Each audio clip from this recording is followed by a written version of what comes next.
Valeria first met Igor in the most unexpected way. She had been visiting a friend on the far side of the city, and their lively chatter had stretched late into the night. When it was time to leave, she called a taxi, and the driver turned out to be a tanned, charming young man named Igor. As the cab navigated the quiet streets, their conversation blossomed. They discovered they had much in common, from their love of music to shared childhood memories of summer vacations in the same seaside town. By the time Igor dropped Valeria off at her apartment, he had mustered up the courage to ask for her phone number. Valeria hesitated for a moment. After all, she had just met him, but something in his warm smile and easy demeanor made her say yes. The very next day, Igor called and invited her to dinner. One date quickly turned into many, and before long, the two were inseparable.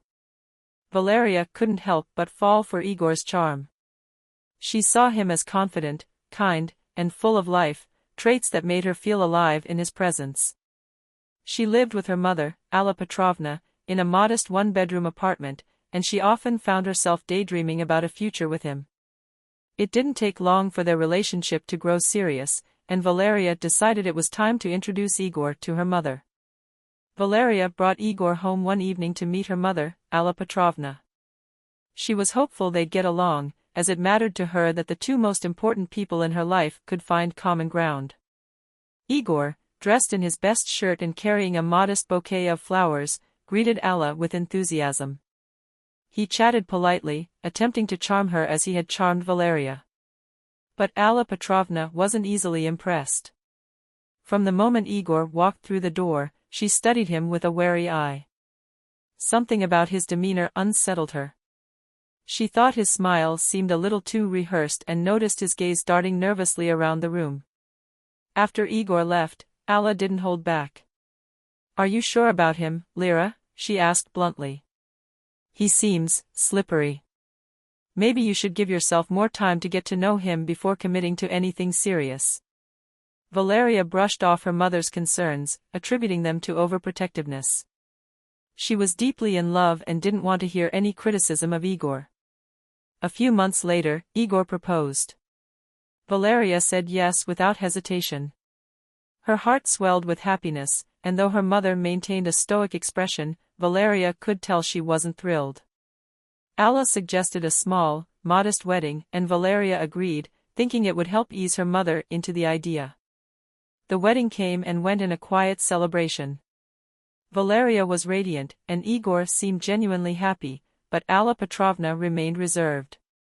She gave her daughter a small smile during the vows, but Valeria could tell her mother still harbored doubts. Despite this, Valeria was optimistic about their future. After the ceremony, the newlyweds moved in with Igor's mother, Olga Nikolaevna, while they planned for a place of their own.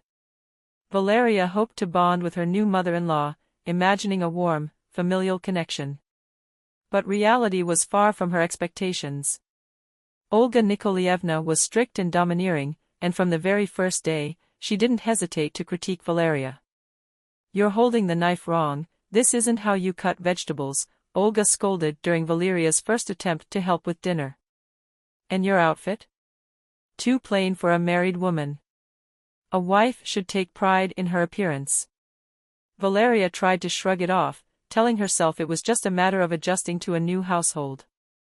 But Olga's micromanagement didn't stop there. She dictated how Valeria should clean, cook, and even care for Igor, as though Valeria were incapable of being a proper wife. When Igor was home, Olga played the doting mother-in-law, but the moment he left for work, her tone turned sharp and critical. Frustrated and feeling isolated, Valeria brought up the idea of moving into their own apartment. "Igor, I think it would be better for us if we had some space, just the two of us," she said one evening after Olga had scolded her for folding towels the wrong way. Igor shrugged. "I don't see the problem. Everything's fine here. Why would we waste money on rent when we can live with my mom?" Valeria was taken aback by his indifference. She knew Igor's salary wasn't high, and her job as a nurse barely covered personal expenses, let alone rent. Still, the thought of staying under Olga's thumb was unbearable. As weeks turned into months, Olga Nikolaevna's controlling behavior grew more oppressive. She would hover over Valeria while she cooked, criticizing her every move. "Is this how your mother taught you to make soup? No wonder Igor lost weight," she sneered one day. If Valeria attempted to defend herself, Olga would wave her off, claiming it was all in the spirit of helping her become a better wife. What made matters worse was that Olga started treating Valeria like her personal nurse. Whenever she felt unwell, she demanded Valeria's attention. "You're a nurse, aren't you? You should know how to treat my back pain or fix this headache," Olga barked one afternoon. Valeria tried to explain that she wasn't a doctor, just a nurse with limited expertise, but Olga wouldn't hear it. "Don't make excuses. You're my daughter-in-law, and it's your duty to take care of me." The stress began to take its toll on Valeria. She barely slept, dreading the next day's inevitable conflicts. Igor, meanwhile, acted oblivious. "She's set in her ways," he would say dismissively whenever Valeria tried to talk to him about his mother's behavior. "Just let it go." Finally, Valeria reached her limit. One evening, after Olga had berated her for not ironing Igor's shirts the proper way, Valeria confronted her husband. "Igor, I can't live like this anymore. Either we find a place of our own, or I'm leaving." Igor sighed, as if Valeria's plea were nothing more than an inconvenience. "Then leave if you want," he said coldly. "I don't have the money to rent an apartment, and honestly, I'm fine here." Devastated by his indifference, Valeria packed her bags and returned to her mother's apartment. Alla Petrovna welcomed her daughter back without question, though the concern in her eyes spoke volumes. Back in her childhood home, Valeria found a sense of relief she hadn't felt in months. Alla Petrovna was her usual no-nonsense self, but her support was unwavering. She didn't press Valeria for details about her failed living arrangement, simply offering her a warm meal and a reassuring presence. Valeria threw herself into work, hoping to distract herself from the bitterness that lingered. Not long after Valeria's return, life threw the family an unexpected curveball. Alla Petrovna's elderly mother passed away, leaving behind a spacious three-bedroom apartment in the heart of the city. As Alla mourned her loss, she also saw an opportunity to help her daughter. "Lyra, I think we should sell Grandma's apartment," Alla suggested one evening over tea. "The money can go toward buying you a place of your own. But I have one condition: the apartment will be in my name, not yours. It's not that I don't trust you, but I've seen how love can cloud your judgment. This way, I can protect you if things go wrong." Valeria nodded, understanding her mother's reasoning. "I think that's smart," she admitted. "I don't want to deal with Igor or his mother ever again. I just want a fresh start." With that, the two women set their plan in motion. The sale of the inherited apartment brought in more than enough money to purchase a cozy, modern flat in a new development. Valeria worked tirelessly to furnish the place, choosing bright, welcoming decor that reflected her determination to move forward. By the time she moved in, the apartment felt like a sanctuary, a place where she could finally breathe freely. Valeria had just begun to settle into her new life when Igor reappeared, as if summoned by the scent of her newfound independence. One evening, her phone rang, and to her surprise, it was him. "Lyra, I've been thinking about us," Igor began, his voice unusually soft. "I made mistakes, but I want to fix things. Let's start fresh. We could even rent a place together if that's what you want." Valeria hesitated, caught off guard by his sudden change of heart. "What about your mother?" she asked, her tone skeptical. "I've talked to her," he replied. "She promised to back off. She won't interfere anymore." Against her better judgment, Valeria allowed Igor back into her life. She even let slip that she'd moved into a new apartment, and his interest was immediate. "That's great," he exclaimed. "We'll finally have our own space." Within days, Igor moved in, bringing nothing but a suitcase and promises of a better future. At first, things seemed to improve. They spent evenings decorating their home, laughing over memories, and talking about their dreams. Valeria dared to hope that maybe, just maybe, Igor had changed. But cracks began to show. Igor's charm faded quickly, replaced by a lazy complacency. He left dirty dishes in the sink, refused to contribute financially, and occasionally snapped at Valeria over trivial matters. Worst of all, he remained vague about his mother's involvement, dodging questions whenever Valeria brought her up. Valeria's nagging doubts about Igor's sincerity turned into a full-blown reality check one Saturday afternoon. She had invited her mother over for lunch at a quaint new cafe in town. It was meant to be a light-hearted outing, a way for them both to relax and enjoy each other's company. As they sipped their tea and chatted about the week, a familiar figure caught Valeria's eye. Sitting just a few tables away was Igor. Her heart sank. He wasn't alone. Across from him sat a glamorous blonde, dressed to impress. They were laughing, leaning close, their chemistry impossible to miss. Then, as if to drive the knife deeper, Igor leaned in and kissed the woman. Valeria froze, her face draining of color. Alla noticed her daughter's expression and followed her gaze. "Is that?" Alla began, but Valeria cut her off with a nod. "Let's go," Valeria whispered, standing abruptly. Her voice was calm, but her hands trembled as she reached for her purse. Without so much as a glance back, she guided her mother out of the cafe and into the fresh air.